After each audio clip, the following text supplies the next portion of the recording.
What stood out to me first about Valley of Shadow was its honesty. It's an autobiography detailing the life of Anthony Vaccaro, who developed the game along with Nick and Maria, his brother and sister. Through Anthony's childhood, adolescence, and adulthood, Valley of Shadow shows us an incredibly complex and intensely personal portrait of a normal working-class family, a story that encompasses abandonment, depression, abuse, and forgiveness. Anthony and his therapist Emma, voiced by Anthony and Maria respectively, navigate his contradictory emotions through a guided vision, a recreation of his life built from different elements of Anthony's psyche. There are heartwarming memories and devastating ones, memories of his favorite video games and objects and architecture rooted in his emotional turmoil. During their session, Anthony and Emma search for the causes of his turmoil, hoping to reconcile the confusing combination of love and resentment he specifically feels toward his father and find peace. Doubling as a puzzle and narrative game,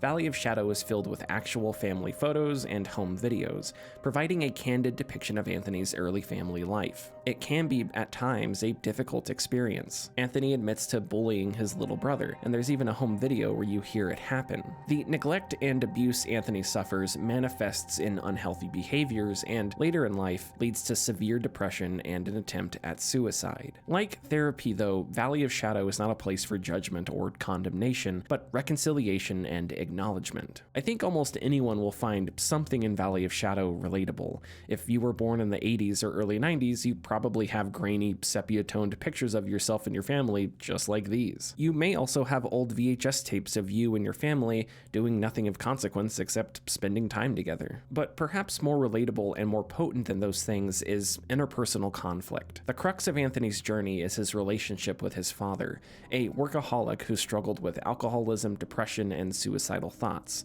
sometimes voicing those thoughts out loud. From his father's behavior, Anthony feels abandoned and unwanted. The details are heart-wrenching. Anthony's father worked in a steel foundry, and in that place, Anthony perceived his father as powerful, his personal hero. But his father's smoking and alcoholism eventually withered that image of power into frailty. One thing I find impressive about Valley of Shadow is that it not only examines the what's, like what makes Anthony feel the way he does, but that it's also conscious of the whys. Economic and material conditions, as well as gender expectations, form the bedrock for Anthony and his siblings' emotional development. A middle-class family living in a small blue-collar town, Anthony's mother and father both worked, leaving Anthony to watch over his younger brother and sister. Working at a steel foundry was not Anthony's father's dream, but as a man, it was a role he was expected to fill and unjustly suffered in how he deviated from it. It's Anthony's conflicting feelings toward his father that begin to rip him apart.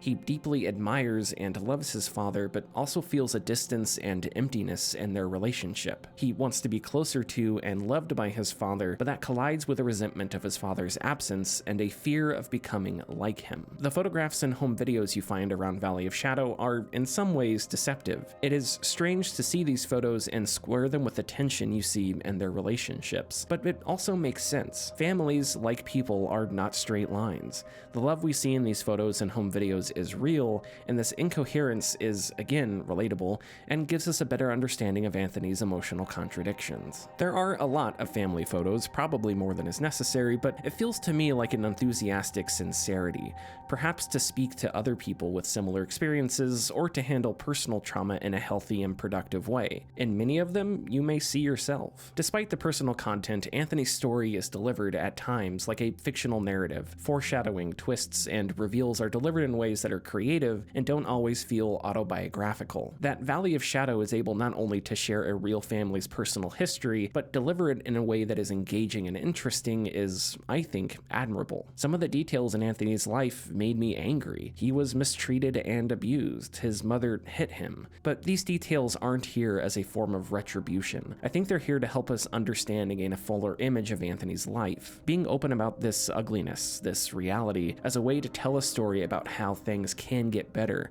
how emotional turmoil can be overcome, is a sign of strength.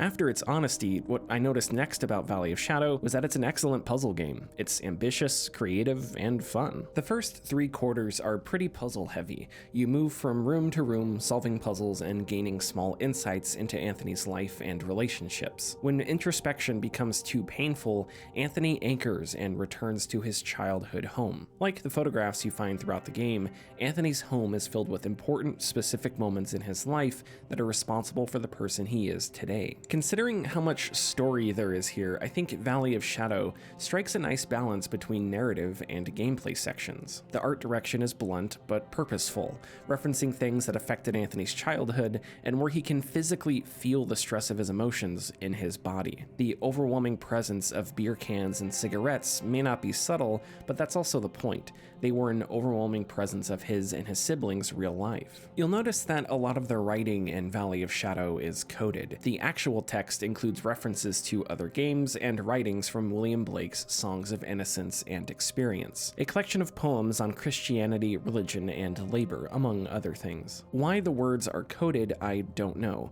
It's not difficult to decode, but I'm not sure what my decoding added to the experience. It's easy to see how Blake's poems may be connected to Valley of Shadow's story. It's a game about childhood and a loss of innocence, about Anthony wanting someone to protect, love, and guide him. But having to decode the writing disrupted the flow of the puzzles and ambience, and occasionally added a lengthy step to contemplating Blake's words and their relation to Valley of Shadow. For puzzle solving, Anthony carries a staff with 3 abilities: a ball of light, force crystals, and a fireball. Puzzles start pretty straightforward. Shine the ball of light on cross symbols, but keep the moon symbols in darkness. Force crystals lock onto targets and fly one after the other from where you fired them, but they all need to hit their targets at relatively the same time to complete puzzles. The fireball will create holes in ice and remove objects from levels, but there can only be one point of contact at a time. Send the fireball somewhere else, and the ice and objects will reappear. As you progress and acquire all 3 abilities, the puzzles get more complex, eventually incorporating all of them at once. Besides the staff's abilities themselves,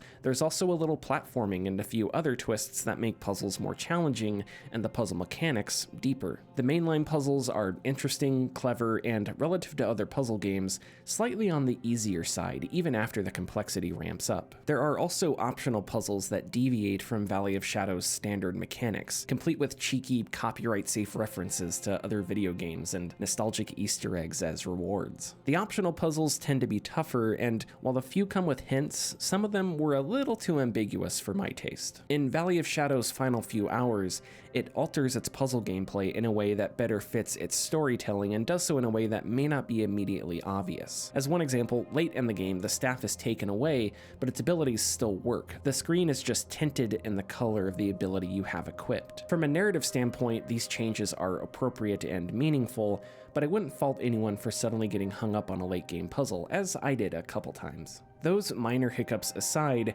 Valley of Shadow's design and puzzling is excellent. Puzzles guide you to solutions without giving them away, and techniques you'll use to solve early puzzles are later implemented as a single piece of larger puzzles. It's well-executed, tried-and-true game design. If anything, I was surprised Valley of Shadow's puzzles didn't get more complex. The staff's mechanics and the creative level design here are robust enough that I feel there's a lot more that can be done with them. But Valley of Shadow is not just a puzzle game. It's also about understanding Anthony's trauma and relationships. And on that front, as is the case with its puzzles, Valley of Shadow is gripping, relatable, and successful. The dialogue between Anthony and Emma carries the narrative along. It's really well written and, in multiple spots, absolutely heartbreaking. While the voice work may sound a little stiff at times, I find the voices behind the performances more significant. The Anthony we hear in-game is an Anthony of the past, and it's not until the end when we hear the Anthony who has succeeded in improving himself, who has come to the edge of despair and suicide, but survived and found a way to conquer his feelings of guilt and shame. Trauma never disappears, but it can be managed. It belongs, but it doesn't define. You can accomplish things, like co-developing a fantastic video game with your siblings. Valley of Shadow isn't just a positive message of self-improvement, but as a game, is actual evidence of it. And that's hopeful, inspiring, even. A part of me wonders what else can be examined here, or if there's anything else that can be told. Anthony's relationship with his mother seems just as fraught as his relationship with his father, but for that, we aren't given the same broad exploration. Likewise, we get a fairly detailed image of Anthony's relationship to Nick and Maria, but their perspectives of family life are left out. I'm also curious how religion fits into the Vaccaros' lives. It's a recurring theme, not just with Blake's poems, but in the game's architecture and family photos and home videos. Like their working class upbringing and their father's confrontation with gender roles, how religion shaped and socialized their childhood seems to be pertinent. At the same time, this is Anthony's story, and a separate part of me feels uncomfortable picking at Valley of Shadow as though these people are written characters. As I played, there were times I had to remind myself that it was an autobiography, not fiction. Its purpose was not to craft detailed characters, but